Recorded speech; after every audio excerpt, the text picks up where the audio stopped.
On va ouvrir la Bible dans l'Évangile selon Luc au chapitre 15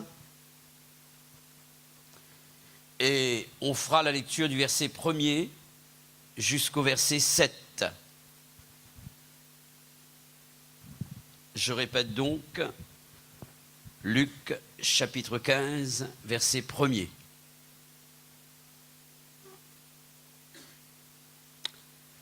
Tous les publicains et les gens de mauvaise vie s'approchaient de Jésus pour l'entendre. Et les pharisiens et les scribes murmuraient, disant, « Cet homme accueille des gens de mauvaise vie et mange avec eux. » Mais il leur dit cette parabole, « Quel homme d'entre vous, s'il a 100 brebis et qu'il en perde une, ne laisse les 99 autres dans le désert pour aller après celle qui est perdue jusqu'à ce qu'il la retrouve.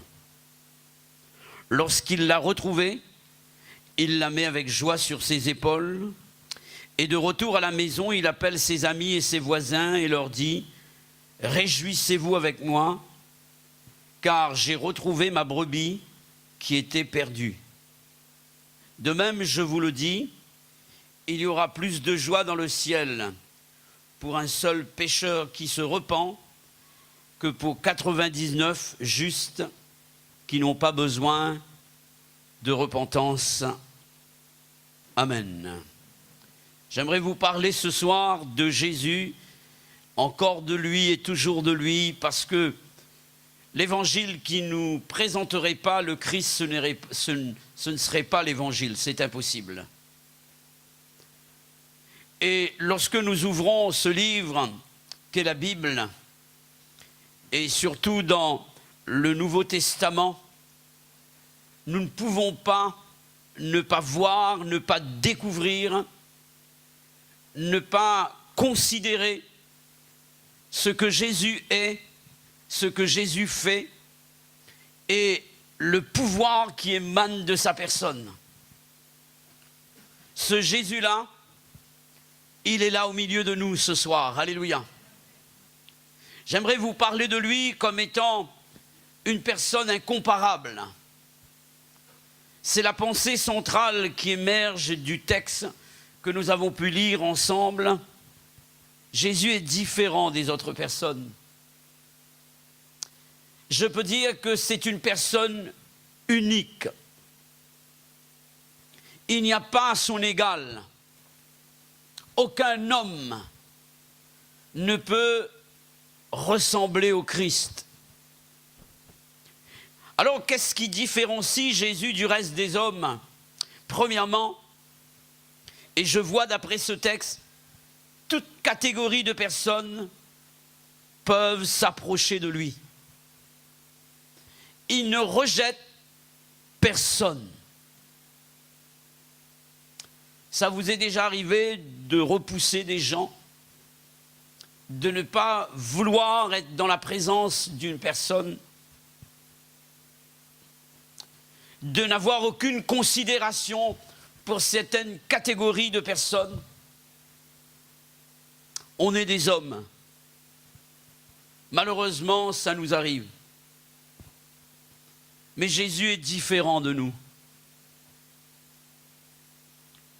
Pourtant, nous ne sommes pas parfaits et nous ne méritons rien. Mais malgré cela, Jésus a un intérêt pour les hommes.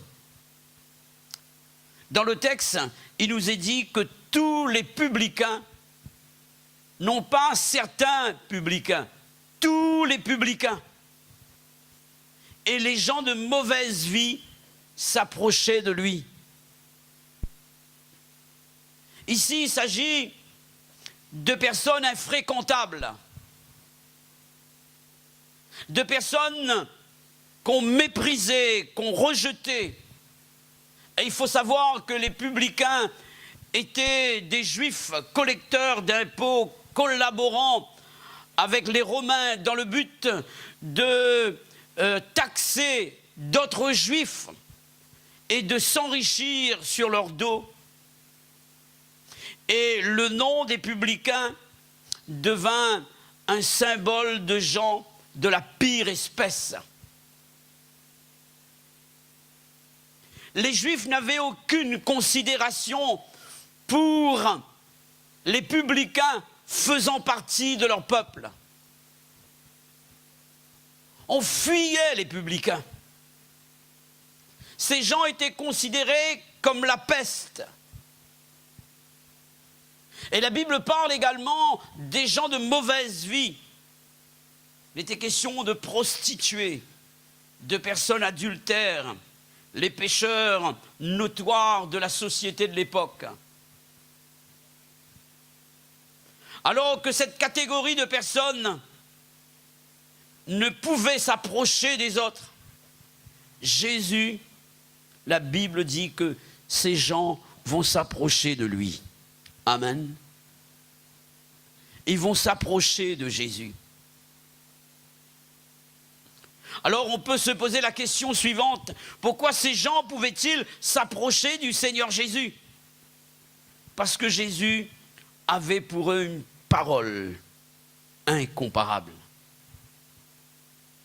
Une parole appropriée. C'est la raison pour laquelle l'Écriture nous dit que ces publicains et ces gens de mauvaise vie s'approchaient de Jésus pour l'entendre. À cause de la parole qu'il véhiculait, à cause de la parole qu'il annonçait. Et c'est cela qui attirait les gens à lui. Nous sommes arrivés dans une société où l'on a mis l'accent sur l'organisation, sur tout ce qui frappe l'œil, pour que les gens viennent aux conférences. Et on est prêt à soigner tout le côté accueil, forme, etc., en oubliant l'essentiel. C'est la parole. Alléluia. C'est par sa parole que Jésus a tiré les gens à lui. Les gens venaient pour l'entendre, la Bible dit. Les gens venaient pour l'écouter. Parce que les paroles qui sortaient de la bouche du Seigneur Jésus étaient différentes des paroles d'un homme. Et on a pu dire cela de lui et de sa parole. Jamais homme n'a parlé comme cet homme. Cela signifiait que lorsque Jésus parlait, les paroles qui sortaient de sa bouche trouvaient leur accomplissement. Et les personnes qui venaient malades étaient guéries. Les personnes qui venaient avec leurs problèmes pouvaient se décharger sur lui parce que la parole qu'elles entendaient les poussait à réagir de cette manière. La personne touchée par toutes sortes de passions et qui était captive, après avoir été touchée par la parole qui sortait de la bouche du Seigneur Jésus, ces personnes étaient délivrées. Le cœur le plus dur était transformé, de telle sorte qu'un voleur comme Zachée va être touché par cette parole et un changement radical a été opéré dans son cœur. Un homme à la manière de Saul de Tarse, qui était un violent, un dur à cuire, va être touché par cette parole. Il va entendre la voix du Seigneur qui lui parlait. Et à cause de cette parole, il y a eu un travail de Dieu qui a été opéré dans son cœur. Là où régnait le trouble, la confusion, l'inquiétude, la paix prenait place. Là où la tristesse avait fait ses ravages, la joie naissait dans les cœurs. L'amour prenait place à la place de la haine. Et ce soir, ce qui fait la valeur de cette rencontre, de cette réunion, c'est la parole. Et en tant que chrétiens, nous devons veiller à ce que rien dans nos réunions ne remplace la parole. La parole doit être au centre de nos conférences.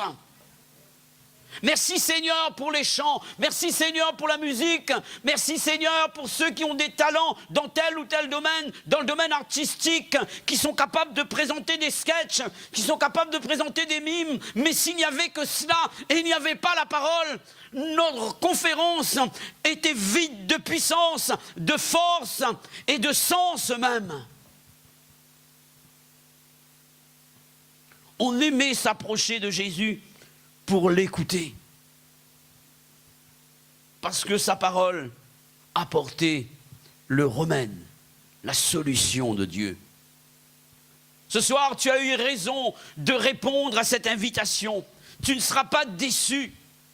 Cette parole n'est pas une parole ordinaire. Ce que tu entends ce soir, c'est une parole qui vient directement du ciel. C'est Dieu qui te parle ce soir. Alléluia. Et parce qu'il te connaît, il connaît ta situation, il connaît ta douleur, il connaît ton marasme, il connaît tout ce qui a fait ta perte, ta ruine, ta déception, ton échec. Ce soir, Jésus est là et il parle à ton cœur. Alléluia.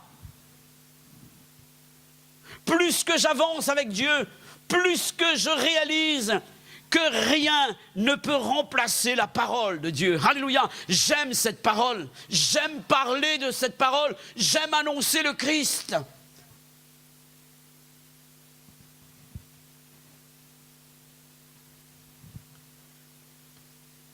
Les gens pouvaient s'approcher de Jésus à cause de la parole qu'ils entendaient de lui. Deuxièmement, parce que Jésus les accueillait tous, sans exception. Il est dit dans le verset 2, cet homme parlant de Jésus accueille des gens de mauvaise vie et mange avec eux. L'accueil de Jésus n'était pas un accueil formaliste, un accueil religieux, masquant ou cachant l'hypocrisie. Jésus était franc dans son approche. Il n'était pas fourbe. Ce que Jésus faisait, ce que Jésus disait, venait de son cœur. Et son cœur, c'est le cœur de Dieu. Alléluia. Jamais Jésus n'a usé d'hypocrisie à l'égard de quelqu'un. Il était franc. Il était vrai et son accueil était sincère. Alléluia. Ça venait de son cœur. Il accueillait cette catégorie de personnes, non pas d'une manière secrète. Et parce qu'il aurait eu honte de les accueillir en public. Il aurait eu dégoût de ces personnes. Pas du tout. Il le faisait au grand jour,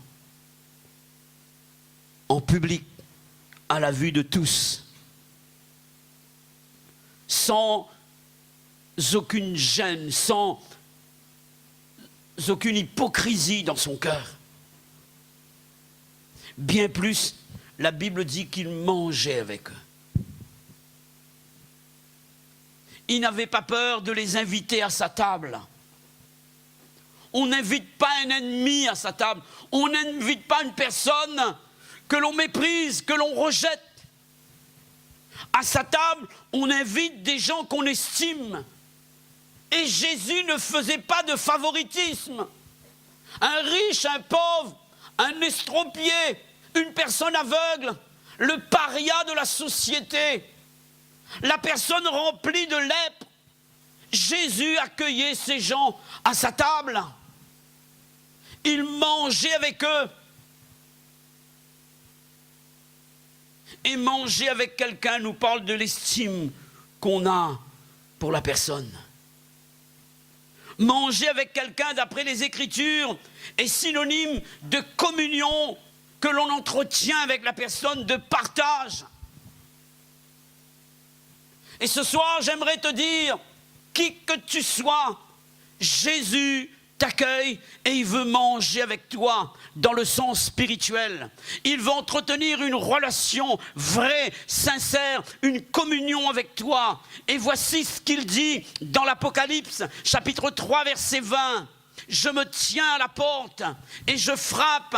Si quelqu'un entend ma voix, ouvre la porte, j'entrerai chez lui, je souperai avec lui et lui avec moi. Alléluia. Il parle d'un partage mutuel, d'une relation vraie.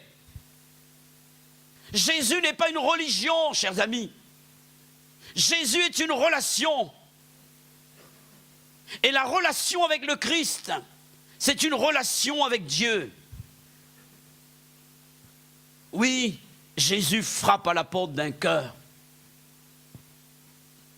Veux-tu ouvrir ce cœur et lui dire, Jésus, viens faire ta demeure chez moi. Viens entretenir une communion avec moi. C'est possible à cause de l'œuvre qu'il a accomplie pour nous à la croix du Golgotha. La croix est une œuvre de réconciliation. Amen. L'apôtre Paul, lorsqu'il parle de lui, de son ministère, il disait, nous faisons fonction d'ambassadeur pour Christ. Et c'est comme si que Dieu exhortait par nous, nous vous en supplions, soyez réconciliés avec Dieu. Nous pouvons rater notre éternité ici-bas en fuyant Jésus, en fuyant sa parole, en voulant rester dans cette vie de misère, dans cette vie de ténèbres, et perdre son âme pour l'éternité. Alors que Jésus veut entretenir une relation avec nous, alors que Jésus veut vivre cette harmonie avec nous, alors qu'il a payé pour que cette réconciliation soit possible. Je t'en supplie ce soir, donne ton cœur à Jésus. Arrête de tergiverser, arrête de jouer avec ton âme, arrête de laisser à l'adversaire, le diable, de dominer ta vie. Dis-lui, c'en est fini ce soir. Je me décide pour le Christ, j'ouvre mon cœur et je lui laisse toute la place. Alléluia. Arrête de perdre ton temps. Donne ton cœur à Jésus.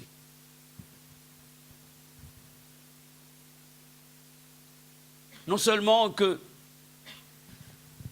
ces gens pouvaient s'approcher de Jésus, mais plus encore, Jésus allait vers eux. Jésus allait vers eux. Je lis du verset 3 au verset 4 ces paroles.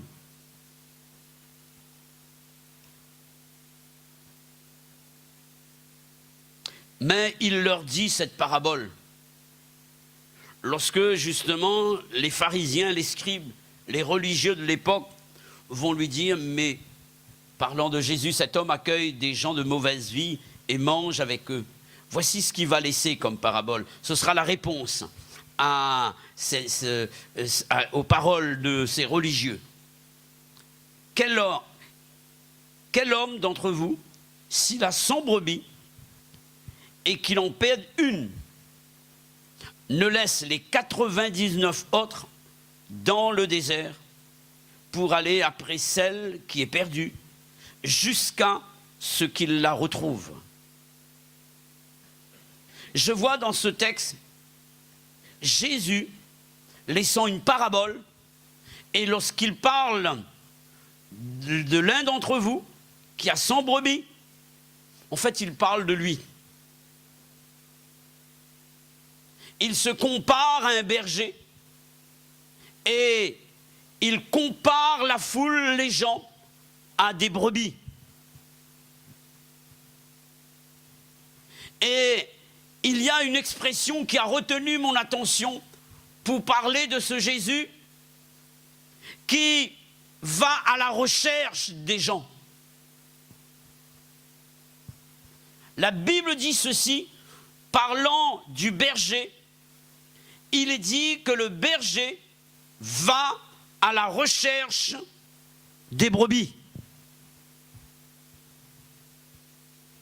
Et j'aimerais rappeler ceci, ou bien annoncer cette vérité. Jésus n'est pas de la terre. Jésus est d'origine divine. Il vient de Dieu. Il vient du ciel. Et la Bible de mentionner qu'il a quitté le ciel et il est venu jusqu'à nous. Il est venu à notre recherche. C'est lui qui a fait le premier pas. Voilà pourquoi il y a possibilité pour nous maintenant de nous approcher de lui. Parce qu'il est venu. Et je vois ici un Jésus qui s'intéresse aux âmes perdues. Pourquoi Jésus veut à tout prix venir vers les gens? Parce qu'il sait que tous les hommes sans Dieu sont perdus. Et il parle des brebis perdues ici.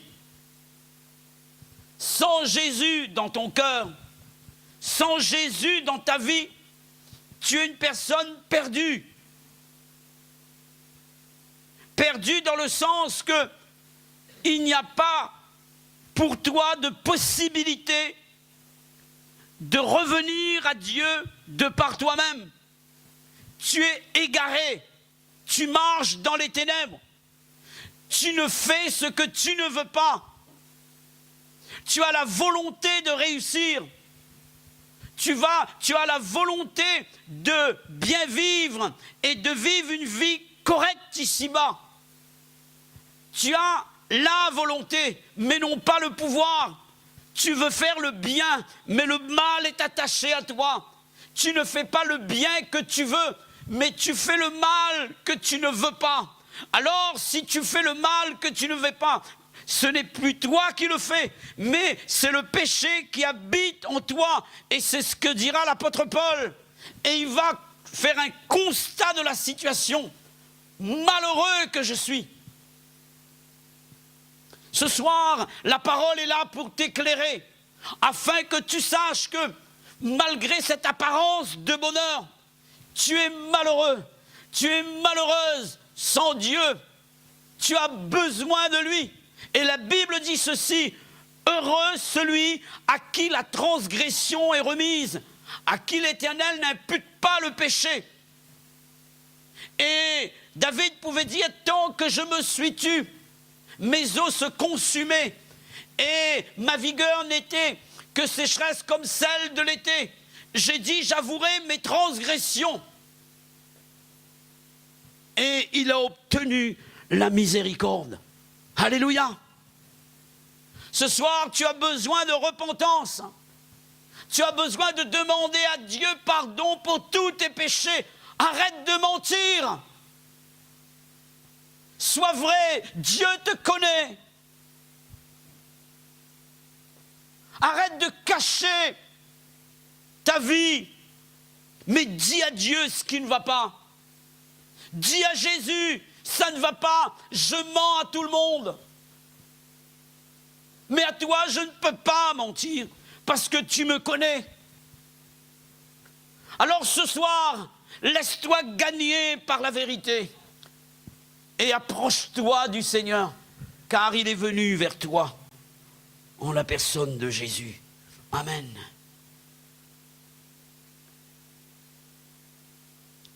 Jésus, non seulement qu'il est le berger et le bon berger, mais il est le sauveur de nos âmes. Amen. Nous avons besoin d'être sauvés. Et nous avons besoin d'un sauveur. Il n'y a qu'un seul. Jésus est le seul sauveur. Amen. Pourquoi Jésus veut à tout prix venir vers les gens? Parce que tout simplement, une âme et l'âme que nous sommes a de la valeur à ses yeux. Ce texte nous laisse des verbes, des actions, nous parlant de son amour pour les âmes. Il est dit ceci, en tant que berger, parce que Jésus nous aime, il est capable de laisser 99 brebis dans le désert. Ces brebis qui n'ont pas besoin de repentance pour aller à la recherche d'une seule brebis perdue. Une seule. Il aurait pu dire, le berger, j'ai 99 brebis. Une seule berger. Je vais sacrifier les 99 bergers à un moment donné pour aller à la recherche d'une seule brebis. Oui, dit Dieu. Oui, dit Jésus. Une âme a de la valeur. Tu as de la valeur pour Jésus. Et il est prêt à se sacrifier pour venir à ta rencontre. Laisser pour aller à la recherche. Jésus a laissé la gloire. Jésus a laissé son Père. Il a laissé sa vie même pour venir à notre recherche. Ça, c'est l'amour. Il est dit jusqu'à ce qu'il la retrouve. Jusqu'à ce qu'il la retrouve. Jusqu'à ce que le but soit atteint. Si Jésus place dans notre cœur un cœur de berger, alors il y aura cette même attitude à l'égard des brebis. Aller à la recherche jusqu'à ce que la brebis perdue soit retrouvée. Amen. Lorsque Jésus l'a retrouvé, il ne va pas savonner ou bien, comment dire, la brebis, descendre la brebis. Il ne va pas dire à la brebis, mais comment ça se fait que tu as abandonné? Comment ça se fait que tu as quitté le troupeau? Non. La Bible dit ceci, que le berger, lorsqu'il a retrouvé sa brebis, il va la mettre avec joie sur ses épaules. Alléluia. Il porte la brebis. Il l'a retrouvée. C'est la joie. Amen. Merci Seigneur pour ceux qui reviennent. Merci pour ceux qui ont abandonné et qui reviennent ce soir. Jésus t'accueille, mais il faut que tu sois dans un esprit de repentance, reconnaissant que tu as abandonné, que tu as délaissé Dieu. Et ce soir, reviens avec un cœur contrit, humilié devant Dieu. Jésus te porte sur ses épaules. Alléluia.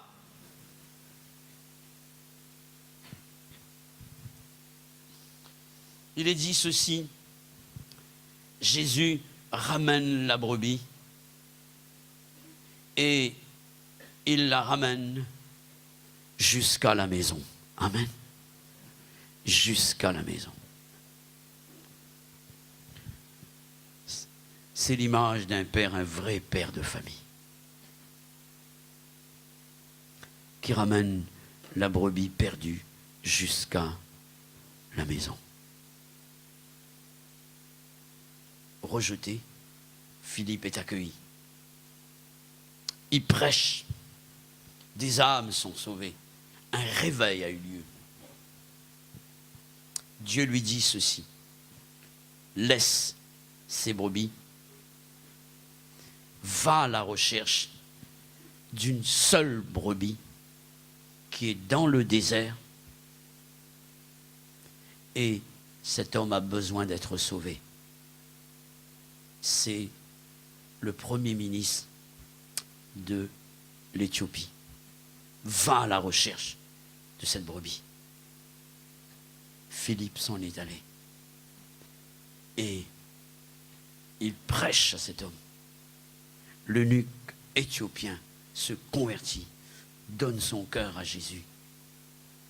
Cet homme est sauvé et retourne chez lui avec joie. Amen. Tu as du prix aux yeux de Dieu. Tu as de la valeur à ses yeux. Jésus t'appelle ce soir. Viens à lui. Jésus est franc vers toi. Il n'a pas honte de toi. En public, il est prêt à manger avec toi à sa table. N'aie pas honte de lui ce soir. N'aie pas honte de te positionner pour lui. Prends une décision ce soir. Accepte Jésus.